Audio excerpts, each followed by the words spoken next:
era só na aparência, porque no coração ele não era isso. Vou repetir. Se Jonas tinha cara de crente espiritual e cara de crente amoroso, era só na aparência, porque na atitude ele não tinha. E lamentavelmente, muitas das vezes nós agimos igualzinho a Jonas. Nós temos jeito de espirituais, temos cara de espirituais, achamos que somos espirituais, mas nós às vezes torce quando Deus faz algo na vida de alguém que nós queria que não fizesse. Então, se Jonas tinha jeito de crente espiritual, cara de crente espiritual, isso era só uma fachada. Porque na realidade ele não era. Ele tinha um outro pensamento no coração, já que eu não gosto, então para mim tem que morrer, tem que destruir, tem que pagar tal coisa. Então Jonas não era, se é que ele tinha, nós não sabemos, uma cara de crente espiritual, isso era só uma fachada. Ele não era espiritual coisa nenhuma. A cara dele dizia uma coisa, mas o coração dizia outra. Então ele desgostou por causa disso. No versículo, no versículo 1, diz que ele se desgosta e fica irado. O versículo 1 diz que ele se desgosta e ele fica irado. Isso é consequência de quem alimenta desgostos por coisa que não deve. A Bíblia diz que o mal, ele chama outro mal. Isso é consequência de quem fica melancólico por coisa que não deveria ficar. Ele fica triste, se desgosta e em seguida vem a ira. Por que vem a ira? Porque ele está alimentando uma sequência de coisas dentro do seu coração. Então, ele se desgosta e depois fica irado. Ou seja, está tomando um outro rumo a vida do crente que Deus escolheu para fazer uma obra, para poder pregar para as pessoas, para que viessem a se converter. Então, quem acumula desgosto desnecessário, a tendência é se perder na vida espiritual. Essa é a tendência. Porque se desgostar, nós temos até o direito, mas aí já entra uma outra coisa, a ira. Jonas tirou a ira do coração, nós não sabemos. Ele ficou tempo indo e voltando, Deus falando com ele, para que ele pregasse a palavra, e ele ficou um bom tempo irado contra a cidade de Nínive. No versículo 2, fala assim, e orou ao Senhor, ó Senhor, não foi isso que eu disse, estando ainda na minha terra? O versículo 2, ele tá falando do versículo 1 e 3. Ele está dizendo, ele está se justificando, dizendo para Deus, eu sabia disso, eu te conheço, tu é misericordioso, e eu sei que tu poderia fazer o bem a esse povo ao qual eu não quero que tu faça. E isso eu te falei lá quando o Senhor me chamou. 3 e 1, põe para mim. Quando ele diz no versículo 3, no versículo 2, que ele, ó Senhor, não foi isso que eu disse estando ainda na minha terra? Põe 3 e 1 para mim, por favor. 1 e 3, desculpa, 1 e 3, eu errei, 1 e 3, ele está citando esse versículo, 1 e 3, por favor. Porém, Jonas se levantou para fugir da presença do Senhor para Tarsis, e descendo a Jope, achou um navio que ia para Tarsis, pegou, pois, a sua passagem e desceu para dentro dele, para ir com eles para Tarsis, para longe da presença do Senhor. Quando ele diz na parte A do versículo 2 do capítulo 4, e que ele sabia de que Deus fazia isso, ele está se referindo ao que ele disse, o que ele teve a atitude de fugir, porque ele sabia que se ele fosse, o povo poderia se converter.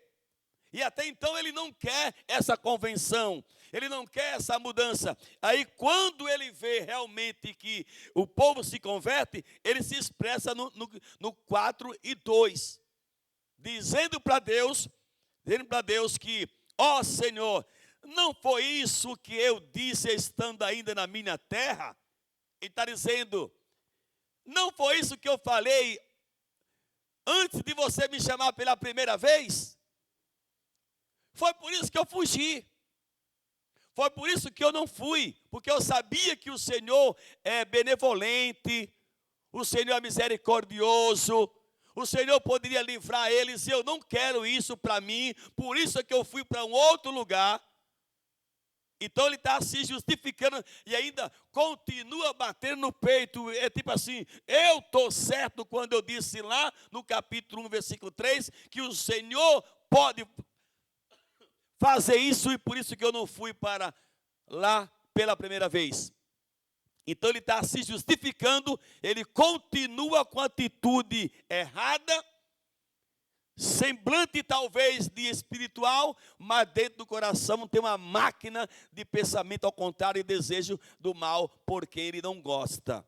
Crente de verdade não trabalha, não deixa o inimigo trabalhar dessa maneira, desejando mal porque ele não gosta. Não, às vezes nós esquecemos de João 3,16, porque Deus amou o mundo de tal maneira que deu seu Filho unigênito para que todos aqueles que nele crê, não pereça, mas tenha a vida eterna. Jonas não tinha conhecimento desse versículo, claro, mas tinha tantos outros dentro da Bíblia, no Velho Testamento, que se expressa o amor de Deus pelo pecador.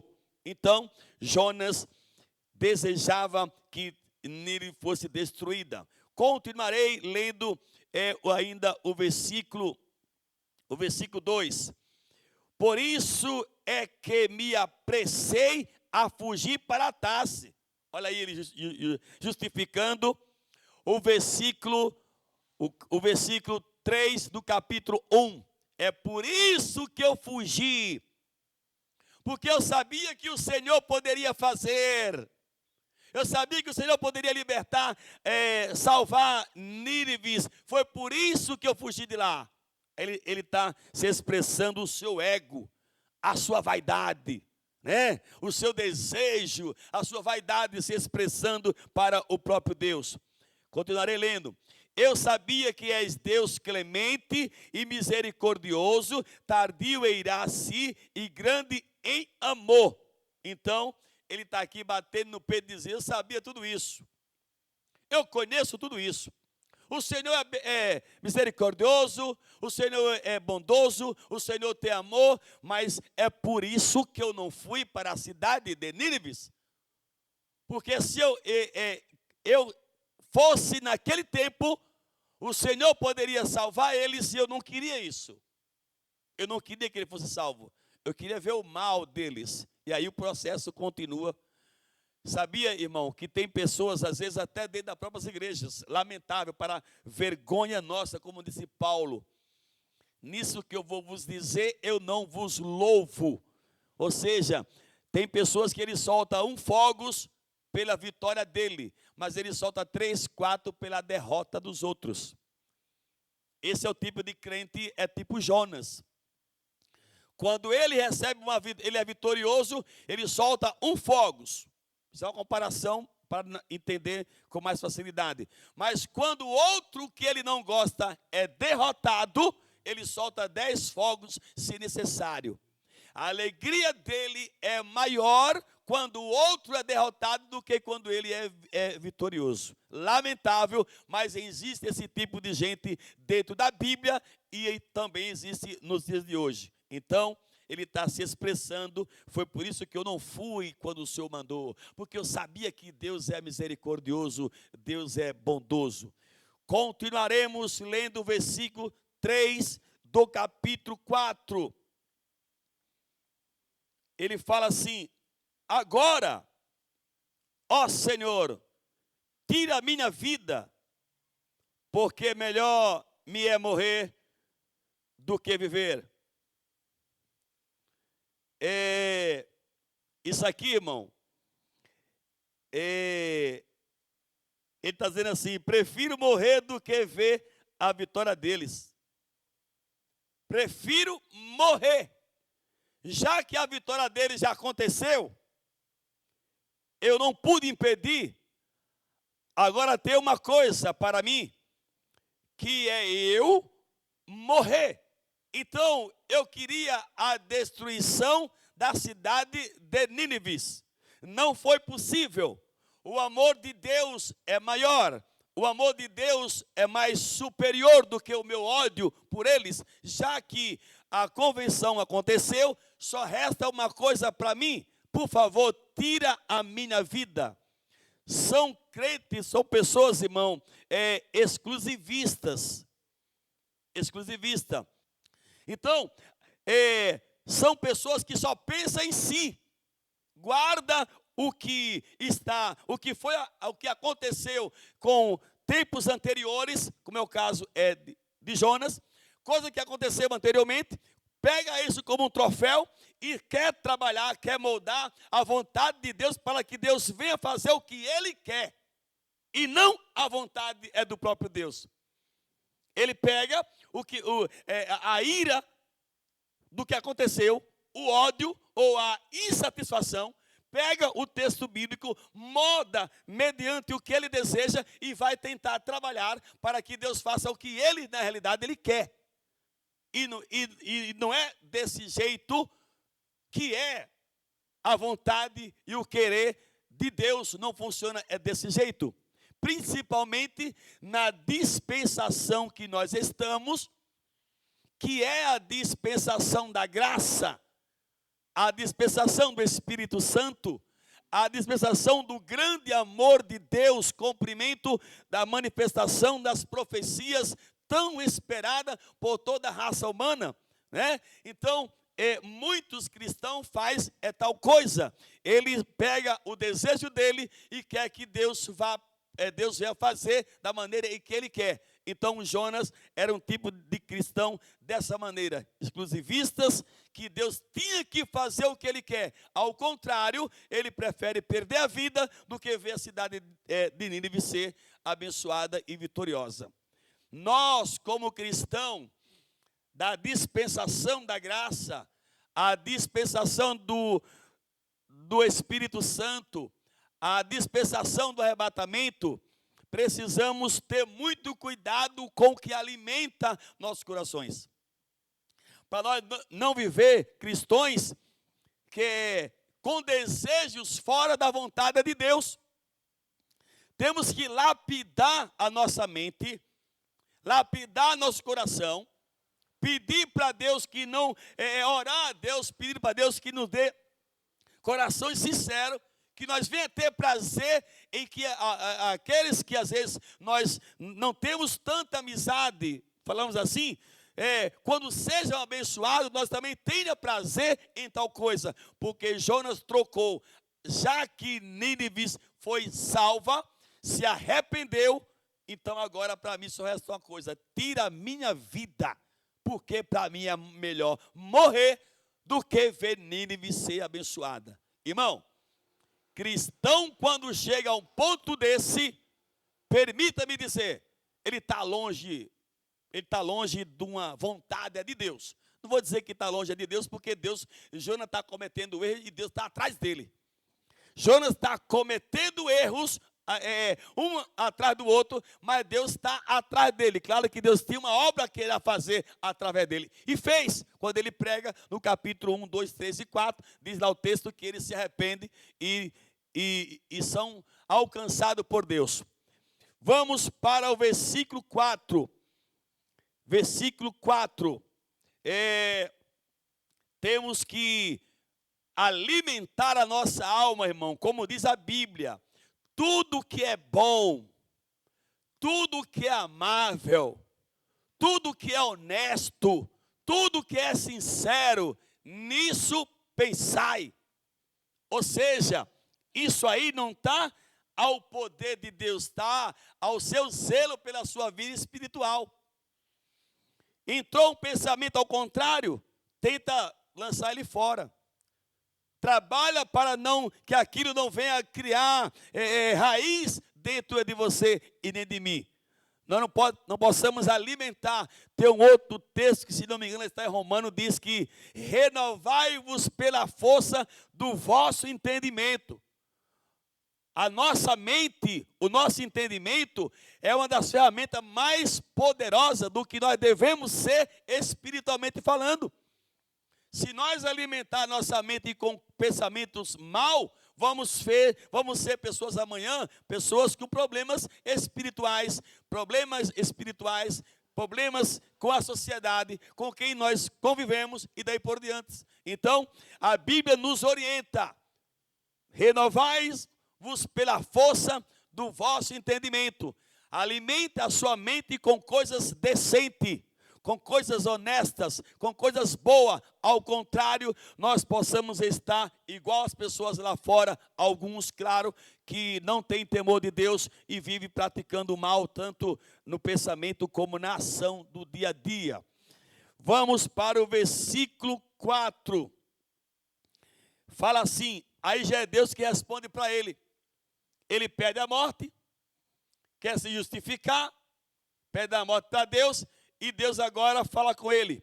E disse o Senhor: faz bem que assim te ires. A minha tradução, ela é a Thompson. Ela fala assim: o Senhor respondeu: é razoável essa tua ira?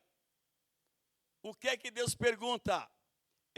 Deus pergunta para ele assim: você tem razão? O local que tu convive combina com o que você está fazendo? Você está certo nos planos que está dentro de você? A vida que você vive como povo meu, igreja minha, menina dos meus olhos, porque Israel era isso para Deus, meninas dos olhos de Deus, Israel era isso para Deus. Aí Deus fala assim: é razoável essa tua ira? Ou seja, o ambiente que tu vive combina com isso? O lugar que tu vive aceita isso? O Deus que tu serve concorda com isso? É isso que Deus está perguntando para ele. Que às vezes, irmão, nós temos atitudes pior do que o mundo. Permita-me ser sincero. Atitudes pior do que o mundo. Às vezes, nós temos atitudes pior do que o mundo. É o que está aqui acontecendo com Jonas. E Deus pergunta: é razoável essa tua ira? É aceito isso? Ou seja, você tem razão? E é isso que lá se vai o profeta tomando suas posições e querendo razão de Deus e coisa semelhante. E Deus tentando mudar o pensamento de Jonas, mas Jonas vai até o fim insistindo e combatendo com a vontade de Deus, sendo que Deus quer lhe usar poderosamente. É razoável? Você tem razão com o que você quer? Isso aqui, irmão, é um prato cheio para pessoas acabar se saindo da presença de Deus. Quando nós fica com algumas coisas dentro do nosso coração e nós não quer mudar, nós não quer tirar aquilo, nós carrega aquilo a vida inteira. Eu conversava a semana com a minha esposa e eu falei para ela assim: tem duas pessoas dentro da igreja que eu vou ter que tirar de um monte de coisa. Vou ter que tirar de um monte de coisa. Porque toda vez que eu coloco essas duas pessoas para fazer alguma coisa, a igreja rejeita. Duas pessoas. Eu vou ter que tirar.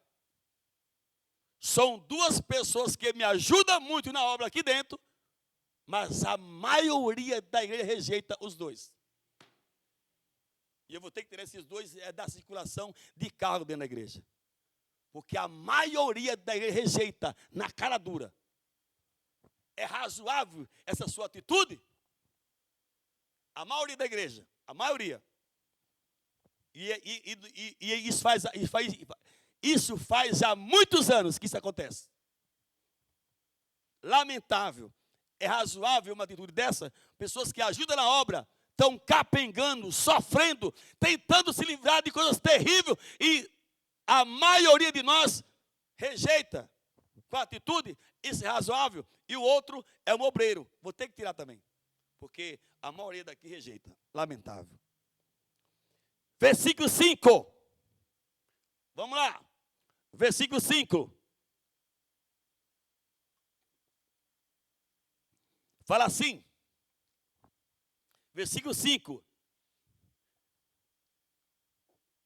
Jonas saiu da cidade e assentou-se a oriente dela. Aí fez uma barraca e assentou-se debaixo dela, à sombra, até ver o que aconteceria à cidade. Irmão, ele não desiste que Deus vai destruir Nínive. Ele não desiste. Por que ele sai? Porque ele tem esperança que a cidade vai ser destruída. Porque ele mesmo falou no capítulo 1. Ele pregou a palavra, ele veio à convenção, mas ele sai. Jonas saiu da cidade, assentou-se ao oriente dela, e aí fez uma barraca e assentou-se debaixo dela, à sombra, até ver o que aconteceria à cidade. Ele ainda tem um certo desejo, uma certa esperança que a cidade vai ser destruída. O que é que ele faz? Ele sai de dentro dela. Ele sai de dentro dela e se afasta e fica de lá só observando. Olhando, tipo assim, não, vai acontecer alguma coisa. Vai acontecer alguma coisa. Eu vou ficar daqui só esperando o momento certo. Que profeta, hein? Que profeta. Chamado por Deus, cheio de dom, de mensagem, mas está desejando o mal dos outros. Profeta. É por isso que nós temos que tomar cuidado para não cair na mesma armadilha de Pedro. Horas está sendo usado pelo inimigo ou por Deus, horas depois usado por Satanás. Horas usado por Deus, horas usada pelo inimigo. Ao ponto do próprio Cristo dizer: para trás de mim, Satanás. Tu não conheces as coisas espirituais, mas somente as terrenas. Ou seja, nós temos que tomar cuidado para que em momentos nós não possamos estar sendo usados por Deus e horas depois ser usados pelo inimigo. Jonas tem mensagem, Jonas é chamado, Jonas é profeta, mas está dando lugar ao ódio. Está dando lugar à ira. Está dando lugar à raiva. E se dá lugar à raiva e ela encontrar espaço dentro de mim e de você, ela vai nos jogar nós fora do reino de Deus. Não alimente a sua vida, não alimente o seu coração com coisa que não está de acordo com a palavra. Alimente o seu coração com as coisas boas, coisas honestas, coisas saudáveis, coisas que lhe tragam benefício. Se você ficar acumulando, vai chegar uma hora que você vai virar uma bomba dinamite, de palavras duras, de desejos maus. E como é que fica Deus? Nós somos templo do Espírito Santo. Como é que fica uma igreja desejando que alguém aconteça algo como o caso desse profeta aqui? Desejando que o povo não viesse, que Deus não fizesse algo, mas que viesse a morrer. Exclusivista, só para mim. Tem que ser o que eu quero que Deus faça isso, desejoso e trabalhando em cima de tal coisa. Então, ele sai da cidade, o texto diz, ele arma uma barraca e ele fica esperando o que vai acontecer. No versículo 5, a sombra, ele fica lá na sombra da barraca, até ver o que acontecerá à cidade. Ele tem ainda uma esperança que algo de ruim vai acontecer. Vamos continuar lendo agora o versículo 6. O versículo 6, se é uma coisa, se é uma coisa que eu procuro demais, é não deixar o mal tomar conta do meu coração. Porque se o mal toma conta do meu coração ou do seu coração, certamente nós vamos tomar caminhos tortuosos.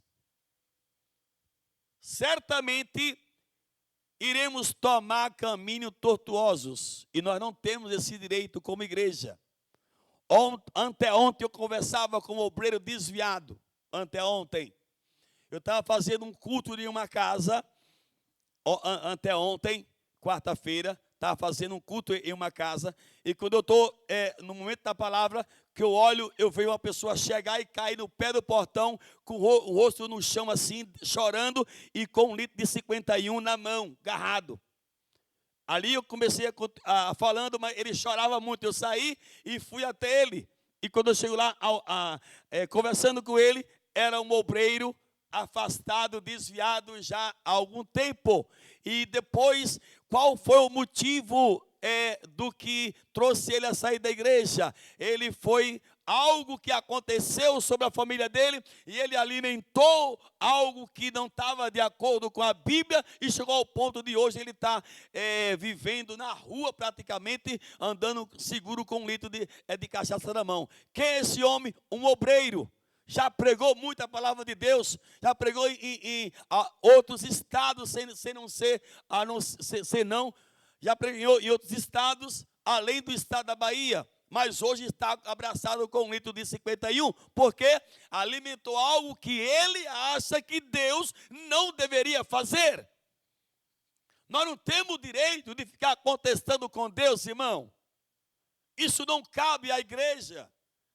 Onde que já se viu a criatura perguntar para o Criador: por que você fez isso? A criatura não tem o direito de ficar indagando para o Criador por que tal coisa aconteceu. E ele tomou esse caminho e hoje ele se encontra na bebida. Pedi para que no outro dia fosse até a minha casa, ele foi. Eu conversei com ele novamente e vou continuar conversando, quem sabe a gente adquire êxito, porque ele falou que gostou muito de ter conversado comigo e que fez muito bem ele ter conversado comigo. Então, eu vou continuar, porque quem sabe é mais uma alma que nós vamos conseguir tirar das trevas para colocar na luz em Cristo Jesus. Amém?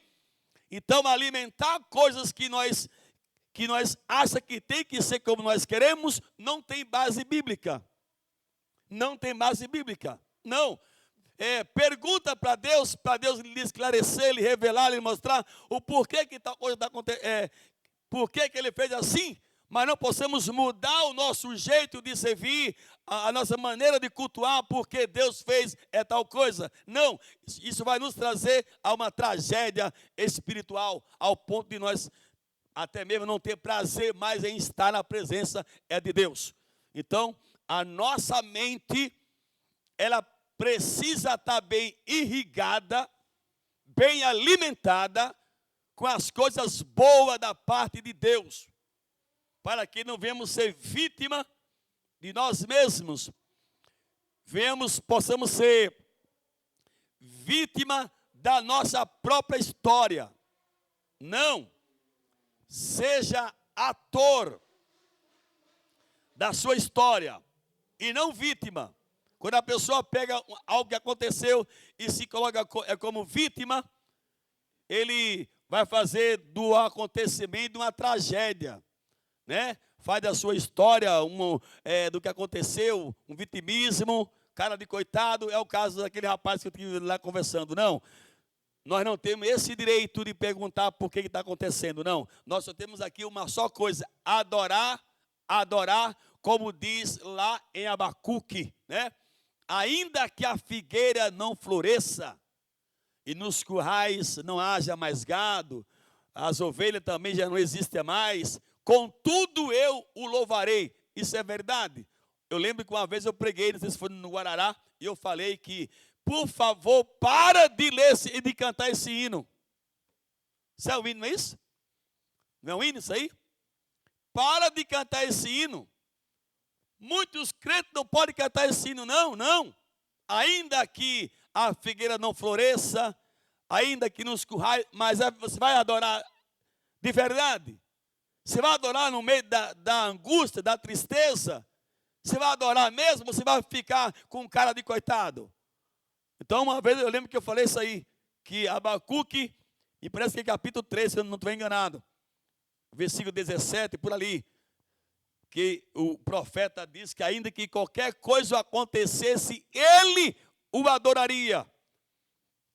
Será que estamos vendo isso hoje? Todo dia tem que estar na casa de um ajeitando para poder vir para a igreja.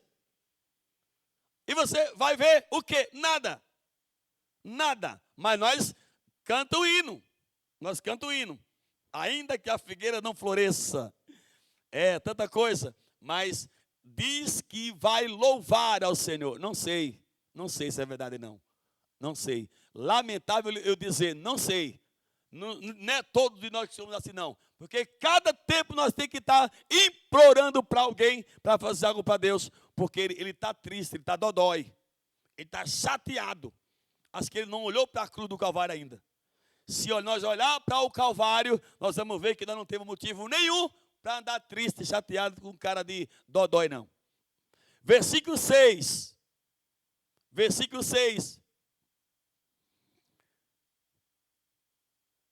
Fala assim: então o Senhor Deus fez nascer uma boboeira que subiu por cima de Jonas, para que fizesse sombra sobre a sua cabeça, a fim de o livrar do seu enfado.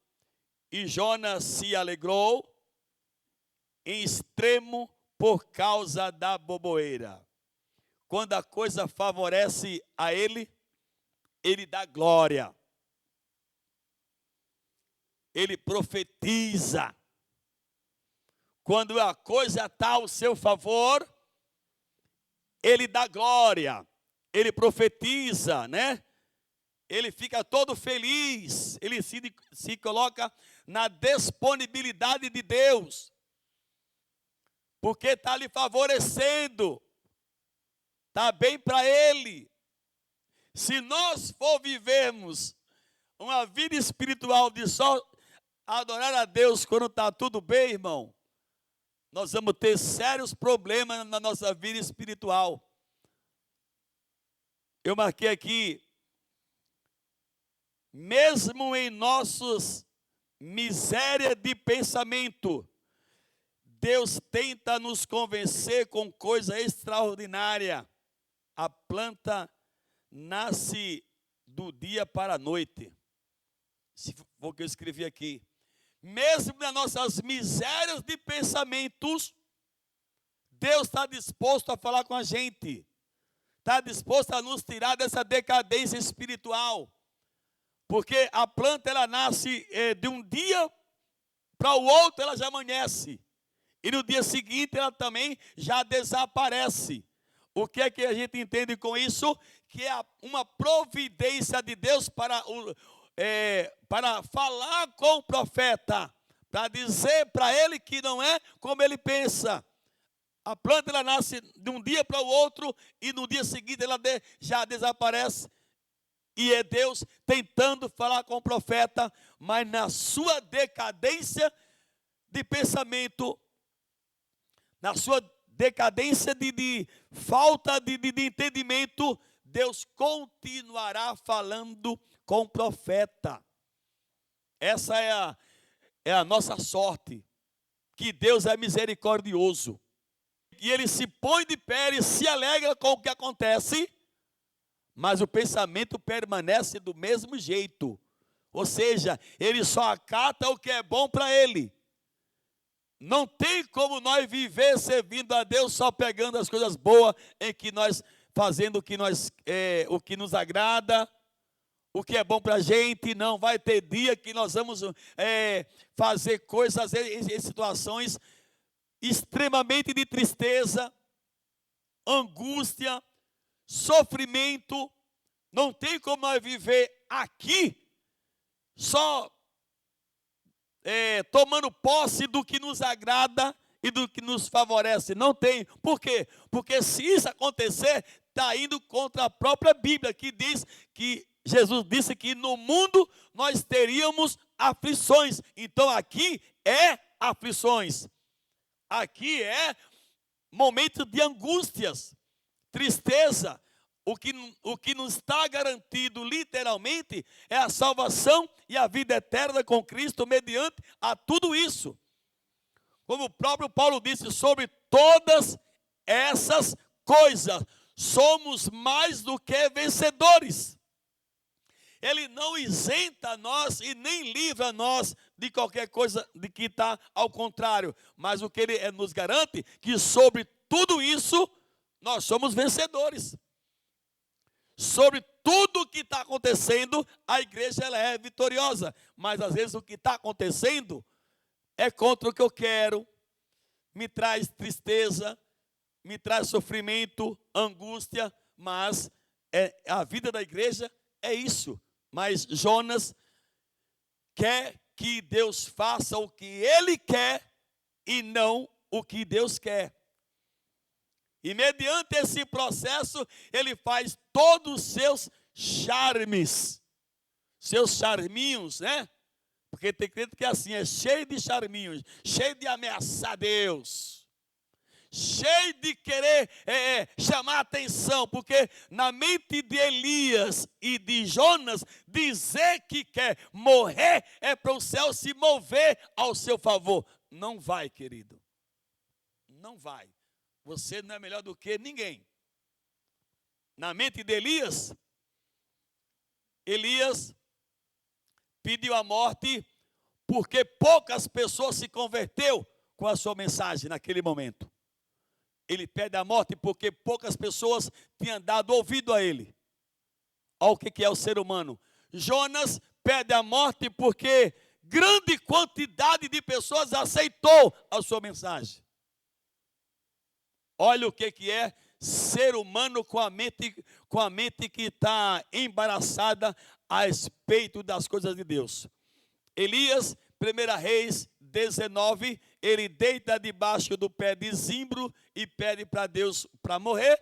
O anjo chega, alimenta ele com pão e com água, manda ele andar, que a viagem ainda é muito longa, mas qual que é o motivo? Ele está ameaçado, porque já morreram muitos profetas e só ele ficou. E estão procurando também tirar a vida dele. E quase ninguém deu crédito à mensagem dele. Jezabel falava mais alto do que a voz dele naquele momento. E ele se entristece e pede a morte. Já Jonas, ele se entristece e pede a morte por uma convenção de alma muito grande.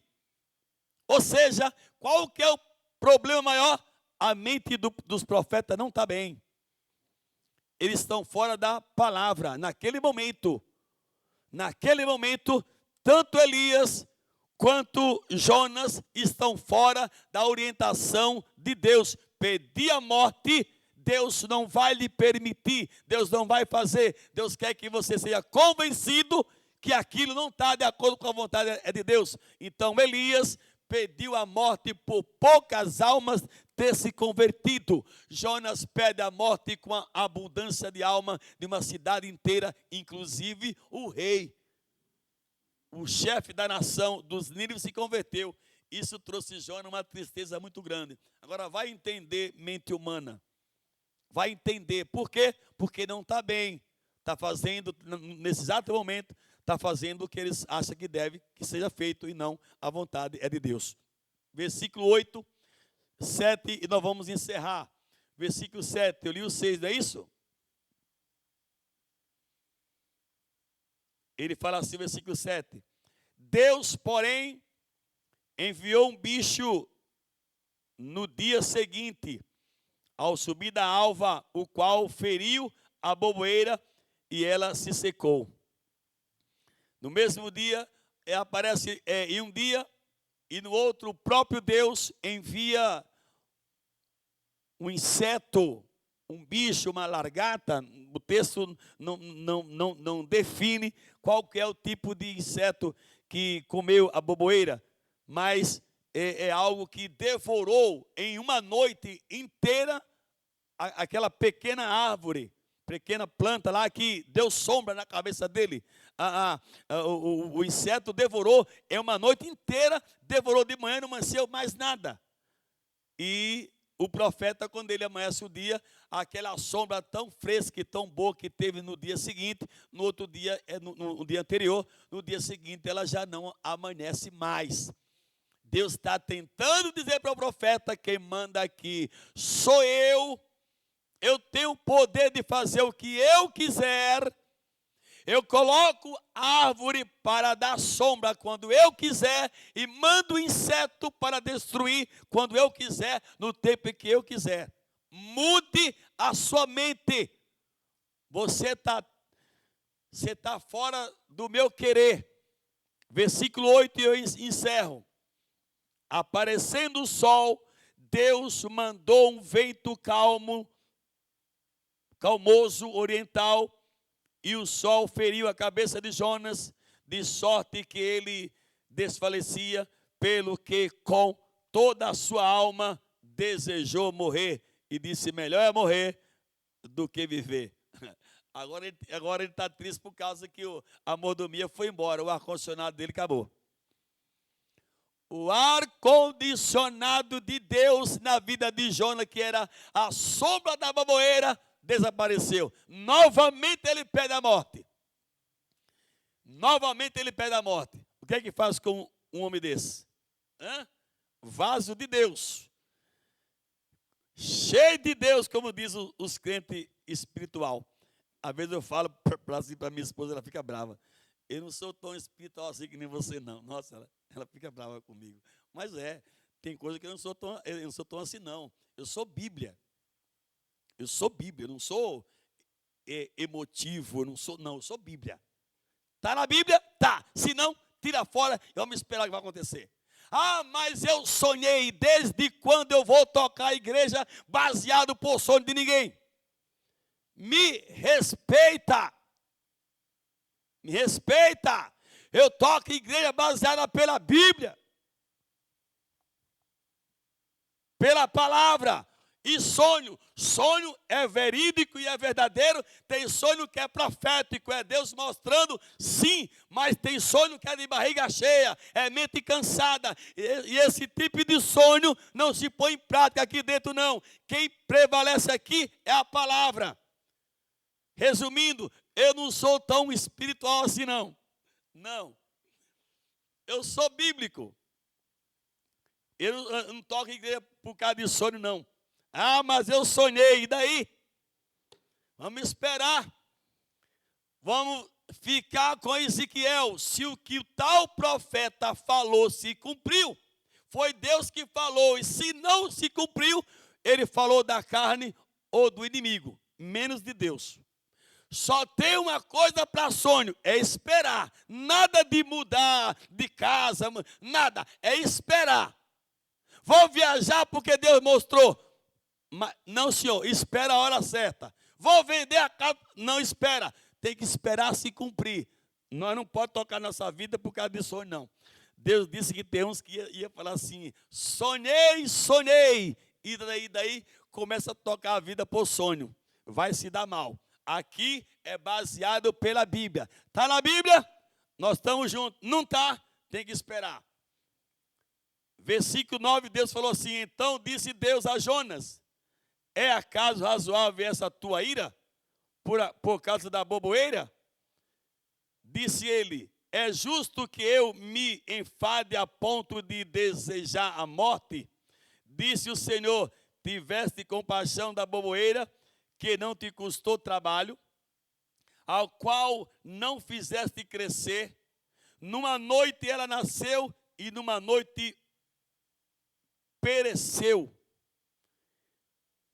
Em Nínive, versículo 11, em Nínive há mais de 120 mil pessoas que não sabem discernir entre a mão direita e a esquerda, e também muitos gado.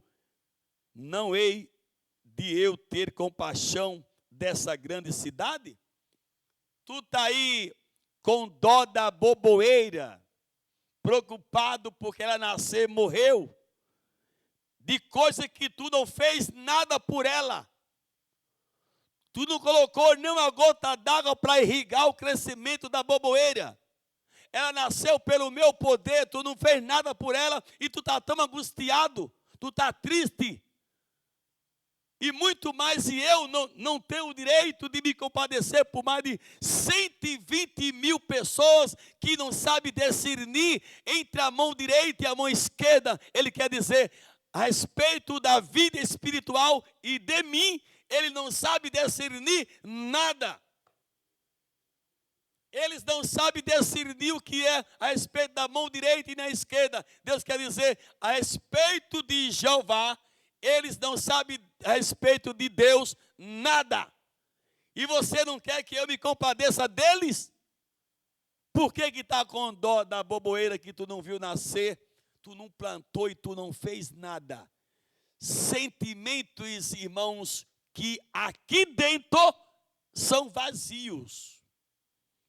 Quando eu falo aqui dentro, eu me refiro ao reino de Deus. Esse tipo de sentimento, aqui dentro, eles são vazios. Eles têm valor lá fora no mundo, aqui não.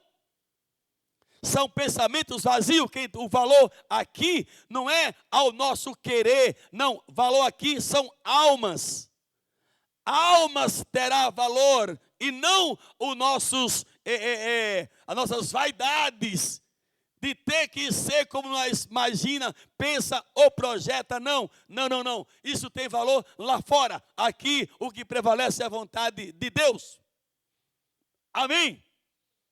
Aqui precisa prevalecer a vontade de Deus. Sentimentos vazios, sentimentos sem base bíblica, sentimentos que alimentam o seu ego, alimentam a sua vaidade. Deus não vai fazer o que você quer fora da vontade dele só para satisfazer a sua vontade, nem a minha. Não. Jonas queria que Deus preenchesse o vazio da alma dele. Você vai continuar depressivo, Jonas. Você vai continuar vazio, você vai continuar choramingando, porque Deus tem amor, Deus ama pecador. Deus odeia o pecado, mas o pecador ele ama. E Jonas, o seu ódio, a sua raiva, a sua intenção maliciosa, falava mais alto do que, na mente dele, claro, do que o amor de Deus. Porque Deus salvou a cidade de Nínive. Querido, para poder encerrar, nós precisamos pedir a Deus para que a nossa mente trabalhe mediante a vontade de Deus. E que nós não venha confrontar para que Deus venha fazer o que nós deseja, porque nós achamos que deve ser assim. Não, nós não temos que achar nada. Resta para nós apenas fazer o que Deus deseja através de mim e de você. Fazer o que Deus escolheu e ordenou que fizesse através da sua vida. Somente isso. O que é que você é na igreja? Se é um cooperador, então faça bem o seu cooperado. Se é um diácono, faça ótimo o seu diaconato. Você é obreiro, presbítero, faça bem o seu presbitério. Você é um evangelista, um pastor, um músico, faça bem a obra de Deus. Nós aqui só cabe fazer perfeito. Quando nós não fizer perfeito, ele vai colocar outro em nosso lugar. Pode ter certeza. Quando nós não fizermos de acordo com o que Deus deseja e ordena e escrever para fazer, ele vai colocar outro em nosso lugar. Então trabalhe para que a sua vontade, a vontade de Deus, ache lugar na sua vontade. E você trabalhe mediante o que Deus quer. Mediante fazer o que Deus quer, às vezes para você é difícil, mas vai ser feito. Às vezes é angustiante, mas vai ser feito. Porque você está trabalhando para fazer o que Deus deseja e o que Deus quer. Então, peça a Deus que a sua e a minha vontade, o nosso esforço, seja realmente a vontade de Deus. Porque quem vai prevalecer é a vontade de Deus e não a nossa. Jonas era exclusivista. Queria que Deus fizesse o que ele queria. E Deus não vai fazer do jeito em que nós queremos, é do jeito em que ele quer. Quando Elias queria se justificar diante de Deus, as suas tristezas, o seu sofrimento, Deus disse: olha, eu já te dei pão, eu já te dei água 2 vezes, eu já te dei água 2 vezes, pão 2 vezes, eu já vim na boca da caverna 1 vez, eu já te chamei, mandei você sair de dentro da caverna, e agora é o seguinte, volta pelo teu caminho, porque eu tenho 7.000 para pôr no teu lugar.